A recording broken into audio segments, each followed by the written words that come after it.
This video is about relative clauses and pronouns. What is a relative clause? We have relative clauses in English. A clause is usually a sentence, but can include just a unit that has a noun and verb. Relative clauses are clauses that refer back to a noun or pronoun that precedes them. In English, they start with who, that, which, whose, where, or when. For example, the man who you know is a friend of Andrea's. The relative clause is bolded. It gives more information about the man. English is complicated.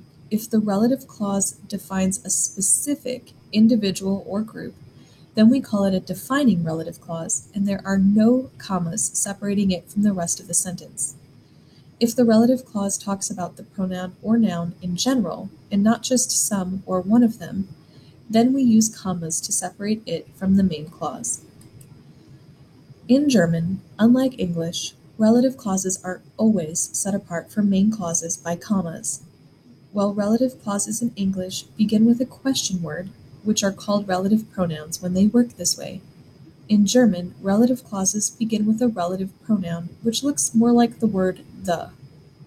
Relative pronouns also act like subordinating conjunctions and kick conjugated verbs in their clause to the end of the clause. Let's look at our example. The man who you know is a friend of Andrea's. This is joining two sentences in German. Der Mann ist ein Freund von Andrea. The man is a friend of Andrea. And du kennst ihn. You know him. This looks like Der Mann, den du kennst, ist ein Freund von Andrea. Den is the relative pronoun, and we'll look at them now. Notice your kicked verb kennst as well, and how it is in a similar place as the English example verb know. In English, relative clauses start with the relative pronouns who, that, which, whose, where, or when. In German, relative pronouns look much like the thes you already know, with a few exceptions. We have here our chart for relative pronouns, and we have masculine, feminine, neuter, and plural for cases nominative, accusative, dative, and genitive. For nominative, we have der, die, das, die. For accusative, we have den, die, das, die. For dative, we have dem, der, dem, denen. For genitive, we have diesen, deren, diesen, deren. You can see that the dative plural and the entirety of genitive are different than the article the. I bolded those for you. You add either en or sen to the thes in those spots to change them from the to the relative pronoun. We have our case and examples for each case. We'll begin with nominative. Our example is Das ist der Mann, der aus Deutschland kommt. That is the man who comes from Germany. For accusative, we have Das ist der Mann, den ich unterrichte. That is the man whom I teach. For dative, we have Das ist der Mann, dem ich Hausaufgabe gegeben habe. That is the man to whom I have given homework. Other dative meanings of relative pronouns might be for, to, with, from, besides, after whom. This depends on the meaning of the word in the sentence and often on the verb. For example, here the meaning is to because you give things to someone. For genitive, our example is Das ist der Mann, dessen Note sehr toll ist. That is the man whose grade is very great. Genitive will show possession. So how do you use these? There are 2 steps, and you have to be a little careful. Sorry. Number 1, identify which noun you are referring back to and its gender. For example, ich habe einen Freund, blank Mathe studiert. In this sentence, you are referring back to einen Freund, and it is masculine. I have a friend who studies math. Number 2, now ignore the first clause and only look at the relative clause. If your noun were in that blank, what case would it be? This is often not the same case as the first clause, and they have nothing to do with one another, so that is why you should ignore the first clause. Our example again is Ich habe einen Freund, blank Mathe studiert. This can be tricky because your verb was kicked to the end, so rearrange it as best you can. Would it be a friend studies math or math studies a friend?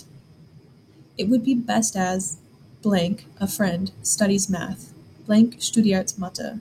So then, what case is a friend in this new clause? It is the subject, and subjects are nominative. If you don't remember case, review case videos. Number 3, use your gender info from 1 and your case info from 2, and pick your pronoun. For example, your answer would be Ich habe einen Freund, der Mathe studiert. That is masculine, and that is nominative. Let's try some. So now that you get the idea, let's try some together. The steps again are: number 1, identify which noun you are referring back to and its gender. Number 2, now ignore the first clause and only look at the relative clause. And if your noun were in that blank, what case would it be? For example, we have here, Wie heißt die Firma bei blank du arbeitest? Let's do the steps. Number 1, the noun is die Firma, and that is feminine. It helps to think of what this sentence means.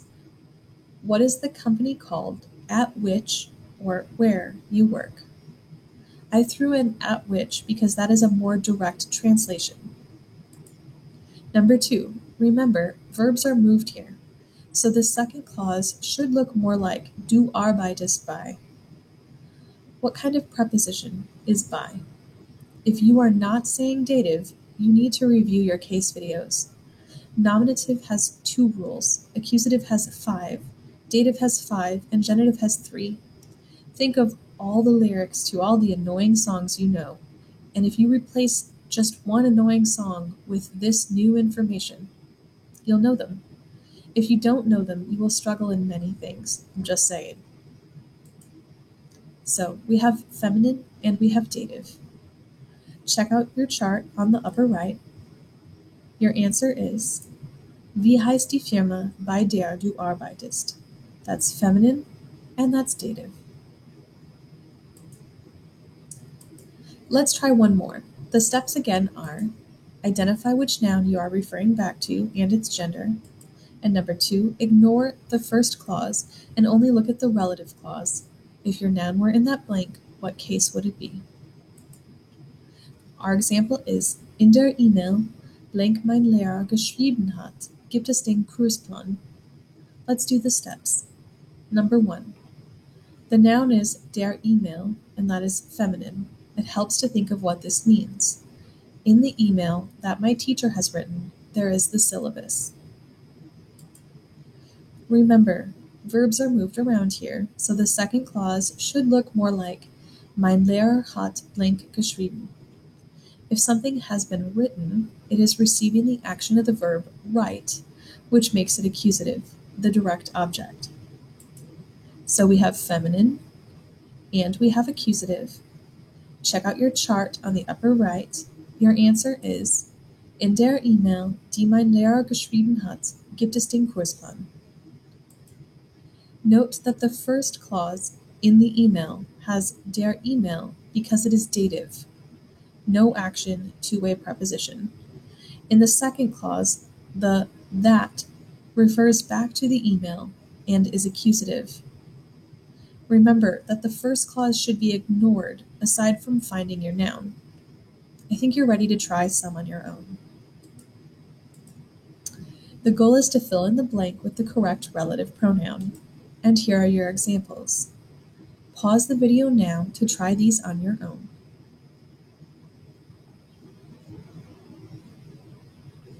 You should have Die Wohnungen, in denen die Studenten wohnen, sind teuer.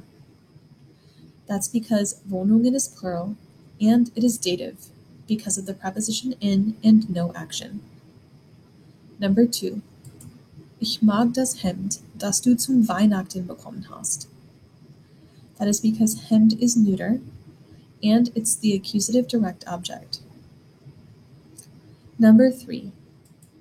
Der Computer, der nicht funktioniert, steht auf dem Tisch.